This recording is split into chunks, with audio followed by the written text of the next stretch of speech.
कुनै पनि दलमा नभएको एउटा स्वतन्त्र मान्छेको अभिभावक यो देशमा चाहिने कि नचाहिने? राष्ट्रपति त पार्टीको मात्रै हुन्छ, प्रमाणित भइसक्यो, पार्टीबाटै जाने हो प्रमाणित। त्यसो भएको हुनाले आम नागरिकहरूको लागि साझा एउटा चाहियो अभिभावक। यो कुरा त प्रचण्डज्यू स्वयंले पनि भनिसक्नु भएको छ। राजा हुँदा कस्तो शान थियो, मान थियो, वास्तवमा देशको अभिभावक भनेर चिनाउन विदेशमा समेत हामीलाई गौरव महसुस हुन्थ्यो। अहिले त उहाँले भन्नुभएको छ। यति मात्रै कुराहरू होइन, राजाका समयमा आइजिपी स्वयंलाई पक्राउ गरिन्थ्यो। डीबी लामालाई के भयो? राजाका समयमा मन्त्री बहालवाला दिलबहादुर श्रेष्ठलाई विवाहमा बढी जन्ती लिएर गएको भनेर पक्राउ गरिएको थियो धरानबाट। राजाका समयमा ब्याचलर पास गरेका सबै युवाहरूलाई, त्यसमध्ये राम्रो प्रोजेक्ट वर्क गर्ने गोल्ड मेडलिस्ट यस्ता युवाहरूलाई सोझै सांसदमा कोटा छुट्याइएको थियो। राजाका पालामा सबैभन्दा बुढो प्रधानमन्त्री 43 वर्षको मात्रै थियो, कीर्तिनिधि बिष्ट। त्यो बाहेक अरू सबै उहाँभन्दा कम उमेरका थिए। त्यसपछि जिरिन्टोक्रेसी सुरु भयो। राजालाई चाहिँ अधिकारहरू कुण्ठित गर्दै खोपीमा राख्न थालेपछि। यति मात्र होइन,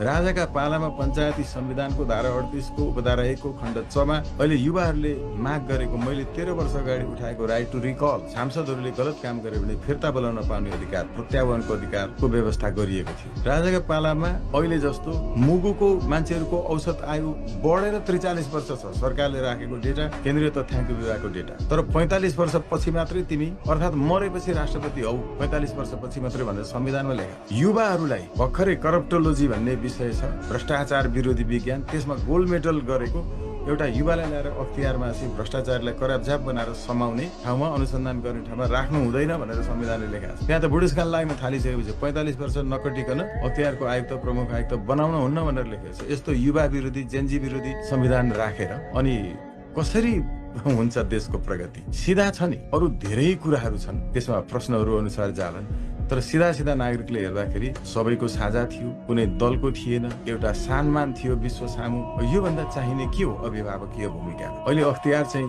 राजाप्रति जिम्मेवार हुने हो भने एउटा पनि दल र दलका नेतालाई नछोडिकन साँच्चै अनुसन्धानको दायरामा ल्याउँथ्यो। त्यो नभएर न हो। संविधानको व्यवस्था यस्तो बनाइएको छ जहाँ नीतिगत निर्णय गरेकोलाई भ्रष्टाचार गरेको भनेर मुद्दा लगाउन नमिल्ने कुरा लेखिएको छ। अनि बालुवाटारको जमिन मन्त्री परिषदले व्यक्तिलाई दिने निर्णय गर्छ, कार्यान्वयन गर्न कर्मचारीलाई भन्छ, कर्मचारीले कार्यान्वयन गरेन भने सरकारले जागिरबाट हटाइदिन्छ, अनि जेल चाहिँ फेरि अदालतले कर्मचारीले मात्रै पठाइदिन्छ। निर्णय भ्रष्टाचार पूर्णै कार्यान्वयन गरेकोले कर्मचारीलाई जेल, निर्णय चाहिँ फेरि नीतिगत भएको हुनाले भ्रष्टाचार नहुने व्याख्या। यसो भएको हुनाले यो संविधानले अहिले पुरै राजकीय अधिकारका सम्बन्धमा, यसको शासकीय स्वरूपका सम्बन्धमा नेपाली जनतालाई अभिभावक विहीन बनाएको छ, अभिभावक चाहिएको छ।